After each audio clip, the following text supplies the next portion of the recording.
very good afternoon to the audience. With us, we have an august panel of angel investors, investment organizations, and government-funded investment organizations here. There's a lot of experience on this chair that we have in terms of investments they have made in their career. And it will be great for them to share their views and their experiences in strategic investments through this panel. To start off this session, I would request each of the panel members to give a brief introduction. And along with that, we would want this session to be far more open. And it would be great if we can have your experiences on specifically strategic investments. How would you quantify investment to be strategic and non-strategic? And one of your few success stories of how strategic investments have led to investee companies doing better and unlocking higher growth through these investments. Your experience in doing that. So this would be our first question to get the round rolling. Thank you. Mahavir, please, we'll start with you. Thank you. I've been investing for about 12 odd years. Co-founded Rajasthan Angels and started to invest. Then, investing in my own personal capacity, and then now leading Thai India Angels and leading investments from that point of view. I think I've done pretty well, and I totally agree with you. I don't invest just for the sake of money. I don't invest because others have invested and I piggyback right on their investments. I invest because I think that I can play a role, because I invest at very early stage. 40-some investments, 25 are first check. So the strategy, the role that you can play, the hand-holding, the mentoring are very, very key for the survival and success of the startup. So I think it's very, very important that continues and that happens. Out of all the investments, I don't know which one to choose. I mean, quite a few have done well. I'll just take a recent investment that I've made in some D2C brands. Unlike most people who are doing D2C in healthcare or life sciences or ready-to-eat or food, etc., I thought of doing a kind of an industrial D2C brand, and I invested in a recycled, retraded tire company and created a brand out of it. And when I invested at that company at about 10 crore valuation, I invested and I saw that the potential is huge. This is being done for decades and ages, and it's been happening at every highway or every roadside, this thing. But the brand and the quality consciousness is required. So I delved deep into the product and the curation. Hello, Neeraj, welcome. And made sure that they had an excellent quality product, because, the life of the driver, the goods, and on the road, it's very critical. So once I was sure of the product and the service, and they were kind of engineering a good product lineup, I invested in that. And then I thought that this needs to be scaled up and lots of marketing and branding needs to be done. And then, of course, being close to Sunil Shetty and the fact that he's stable, strong, sturdy, and aligns well with the brand. So I took the co-founders there. He agreed, they agreed, he invested a small sum, we gave him some sweat, and then he became the brand ambassador. And then post my 9-10 crores of, he's already gotten in 6 months valuation of 50 crores. His revenues have grown 4 times. And he's, obviously now he has 5 factories across India. He only had 1 in Gurgaon, because to create the process and to make things nice with the right quality rubber. So I think that strategy and that thing in 6 months, 4-fold, 5-fold growth in the company, and it's immense. And it would not have come if it was not the right kind of an tie-up between him, me, and of course Sunil Shetty, and so on and so forth. Thank you. And it's really insightful on how the right kind of an investor can help you unlock a lot of growth and create these partnership opportunities, which sometimes as founders, we are too busy solving our day-to-day problems. We tend to not think in that direction. So thanks for your wonderful insights. Hi, I'm Munish, Jauhar. So I also, like Mahavir, probably started investing around 12 years back, but unlike him, I initially never understood investing, so I did a lot of piggybacking for the first year. I started out with Indian Angel Network, and now I'm also co-founder for Chandigarh Angel Network. So Mahavir's actually kind of summarized it very well. So I actually, in my journey, initially it's been more of where I kind of learned from others and understood the trade, how it works, how people kind of do this.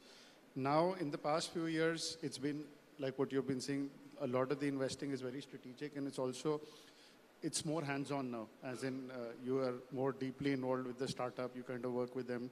Now, just piggybacking on his example, the same thing, I just recently last year invested in a podcasting company. We started with that model, but then we gradually kind of figured out, podcasting is a very cliched kind of services play. You can't kind of scale it up. So we pivoted and actually started investing in other podcast companies. So we started picking up individual, what I would call hidden gems all across the place. In fact, we invested in a kid, he's outside over here, out of Plaksha University. So his channel kind of gets around 3 lakh hits per episode. So we started doing that kind of, the pivot worked very well. We've already got a lot of attention from, again, celebrity endorsers. I'm not a very famous cricket player, so hopefully he should come on board soon.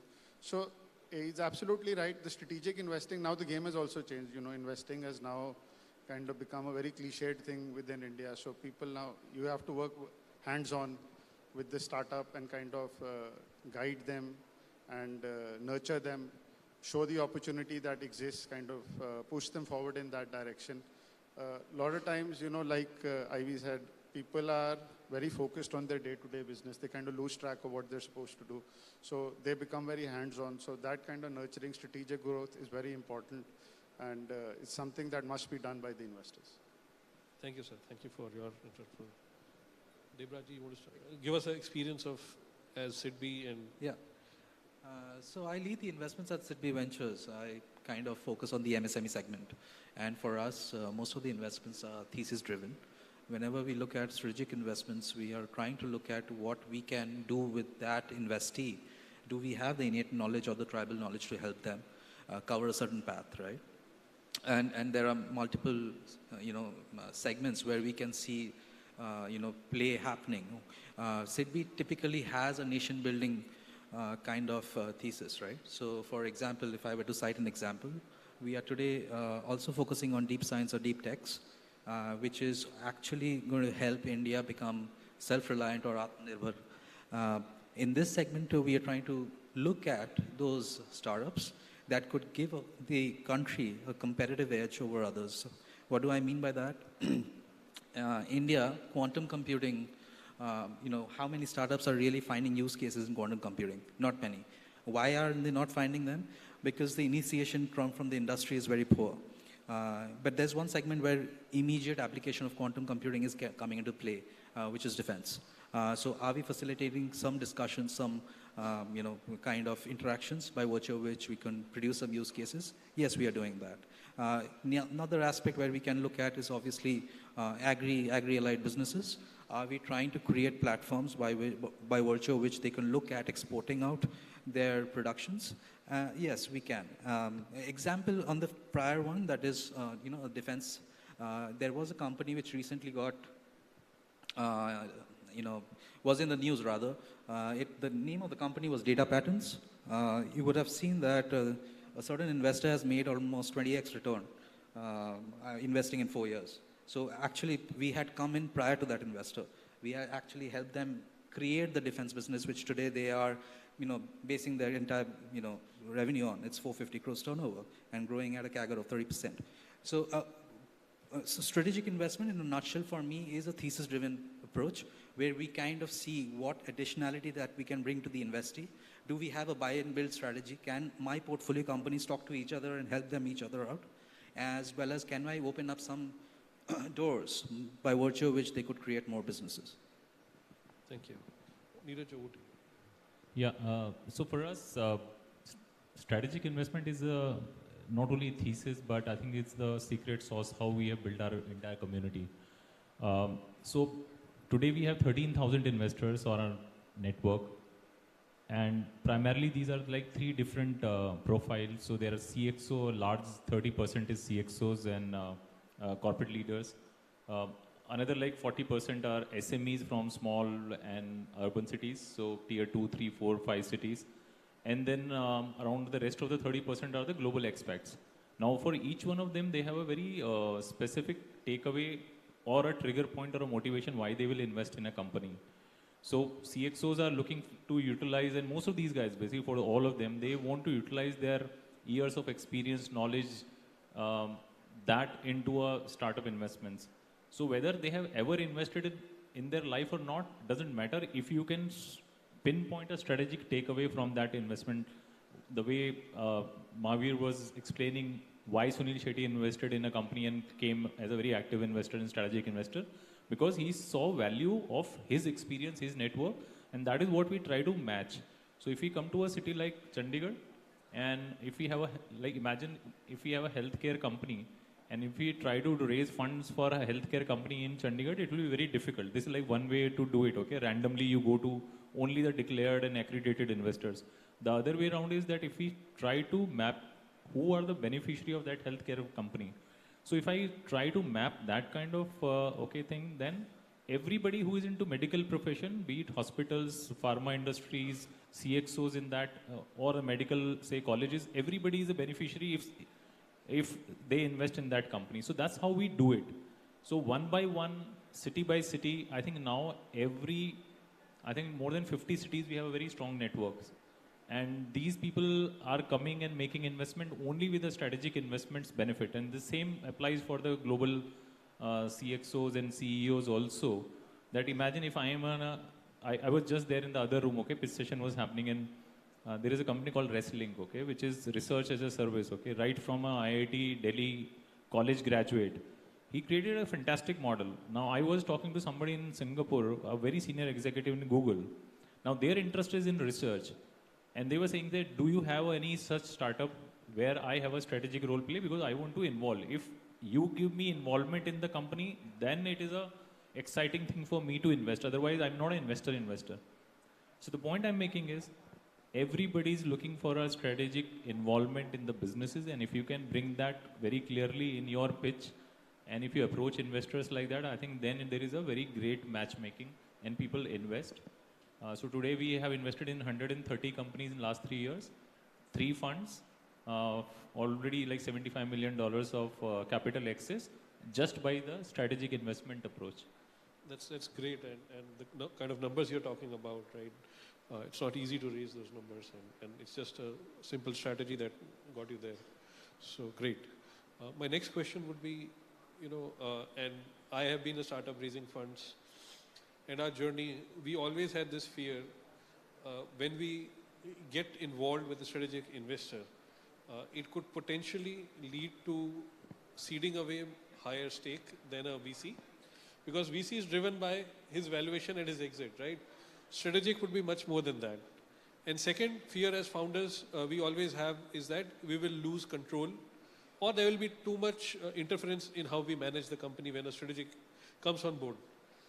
You can maybe dispel the myths around this, or if you are for it, open to the panel. Can I answer this? Okay, so when a strategic large family office which comes into the cap table, it is a very different, okay, so then this problem is a real problem, okay, because they wanted to control, even if they want to come at a minority, they want to, like a significant minority, so like 20, 30, 40% of the company. And I think that's where people like us, all of us, okay, who are there, I think we need to counsel them well and try to basically, work out a formula how the same thing can happen over a period of time rather than in one round and in one go. So we say that if you have that kind of ambition that you want to really reach to that, that either the majority stake or a significant stake, let's start with, a smaller rounds, maybe like a 10 or 12% at the most in this round.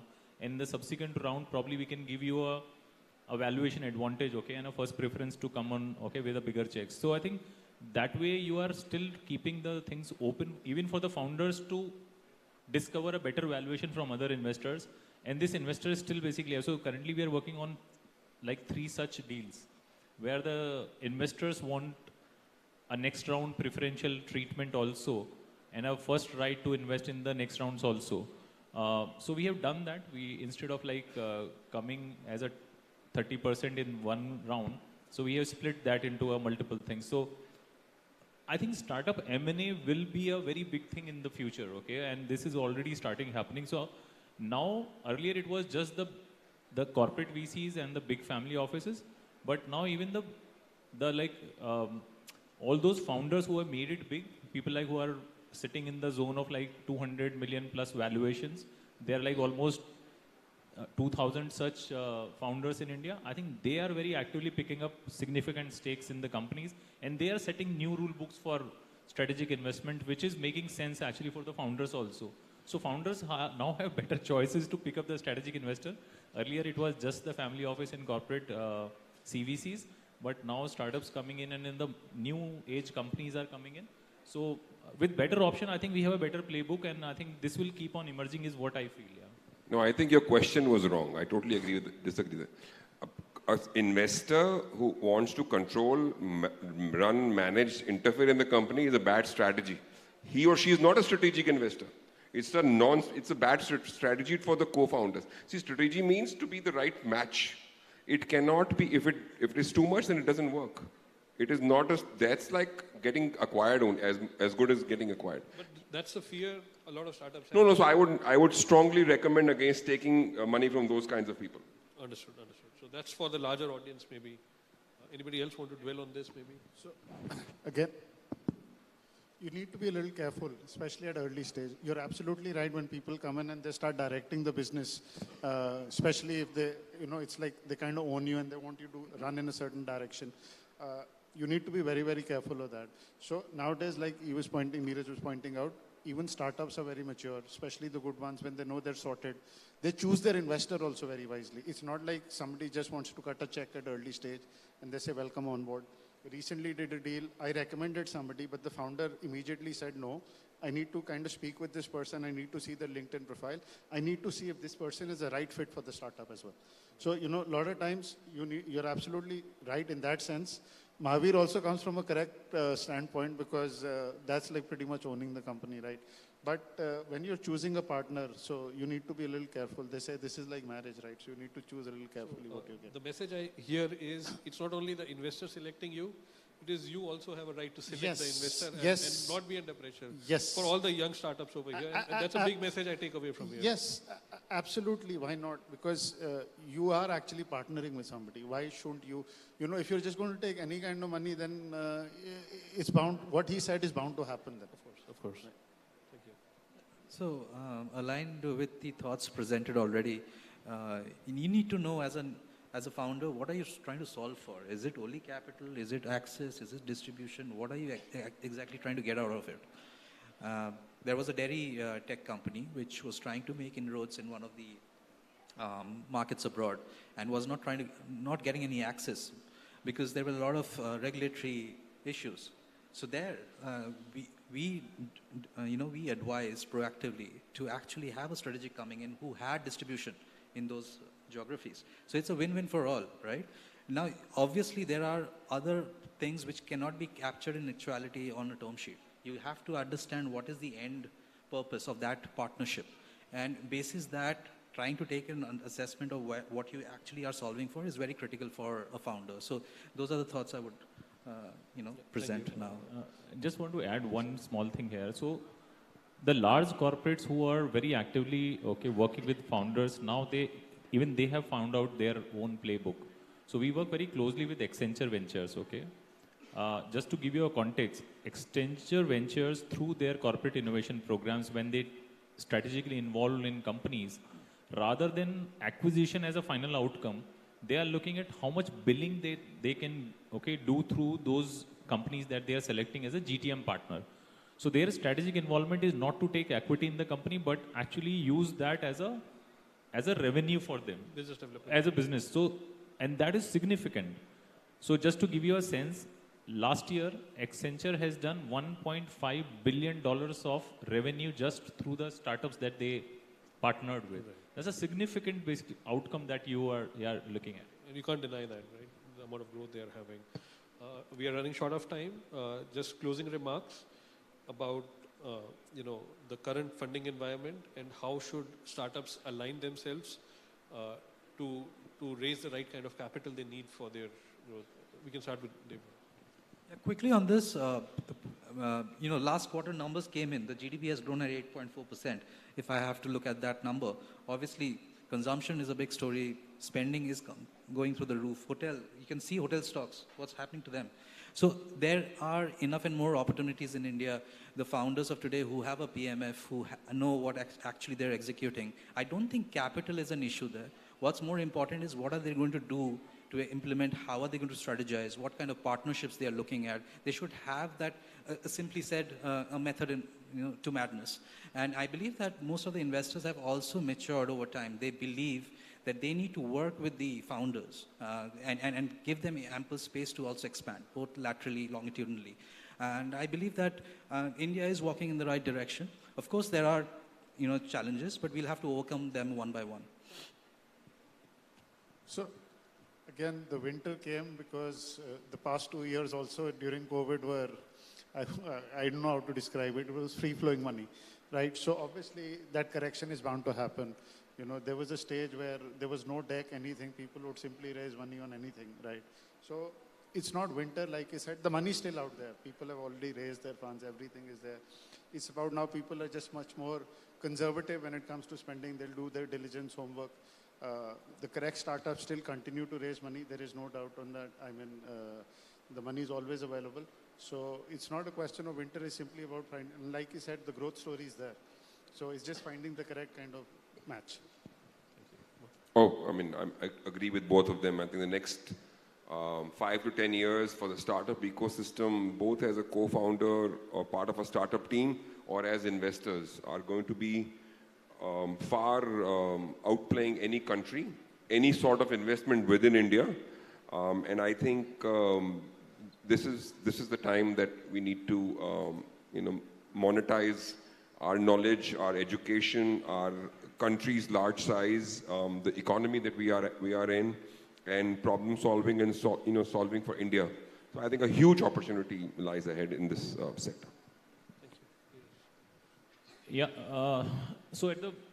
because we invest in early stage, so there we don't see a problem happening. Even during the funding winters, there was no dearth of capital and no dearth of new investors joining at the bottom of the pyramid. So just to give you a sense, like total number of investments last year itself was 103 from our platform and fund. So 103 means every third day we were doing investments, okay? So I don't see a problem there, but what we were really fearing and we were apprehensive about was the growth stage companies getting VC money. But I think somehow, we were very, very apprehensive about that, say 3, 4, 5 months back. But somehow I think with change of calendar, I don't know what has happened, I may be wrong, but I am looking at very positive trend right now that all those discussion of our portfolio companies which were Series A, Series B, going on from last like 6-7 months, suddenly I think I can see a lot of closures there. So I am feeling positive about the current trend if you ask me, and I think on a generic level what Mahavir just summarized, next 5 to 10 years, I think there is no doubt at all that it is the moment of India actually right now with us. Yes, and we are lucky to be... India actually right now with us. Yes, and we are lucky to be at this stage in our lives, to be in the India growth story. To everybody out here, the next decade is going to change India as a country, and we will be in the forefront of the world right now. With this, I would close on this session. Thank you everybody for listening, and amazing views shared by all our people. Thank you.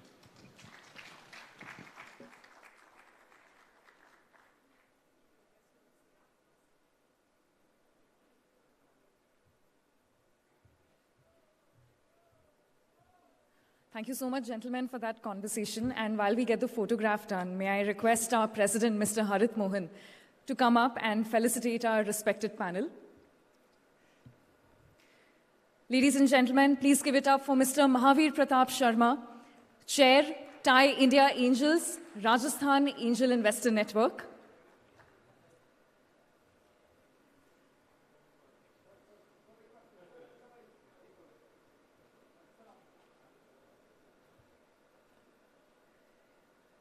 And ladies and gentlemen, please give it up for Mr. Neeraj Tyagi, founder, V Founder Circle.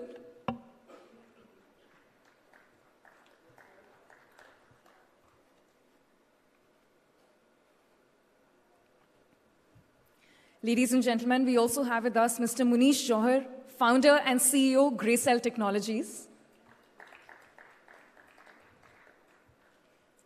It seems as if only 2-3 people are applauding, giving a round of applause. I meant to say clapping, but just a slip of tongue. And we have with us Mr. Debraj Banerjee, Senior Vice President and Senior Fund Manager, SIDBI Ventures.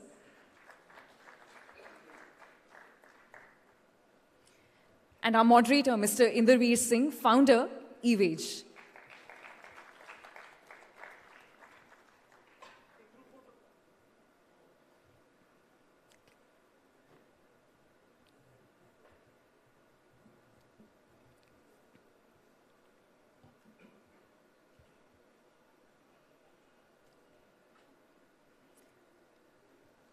Well, right now feels like I'm in a television newsroom because we have breaking and exciting news coming in from the Startup Shark Soiree room.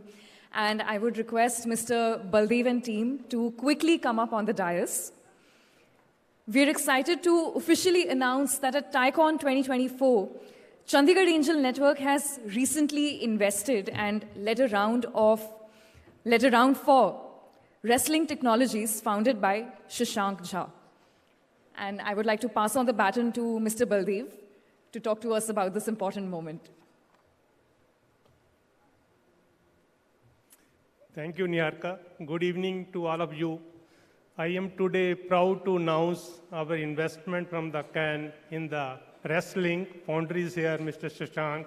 I congratulate him for our round. Along with me is Mr. Bobby Garg, our director in the Chandigarh Angel Network.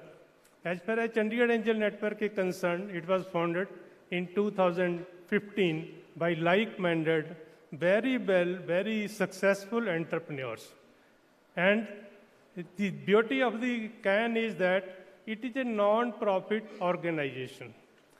That is Section 25 company, where we are a bridge between the investors and the startups.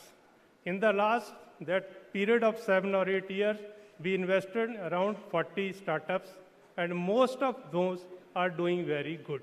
I hereby invite you, at present we have 75 good members. I hereby invite you become part of us as a member. As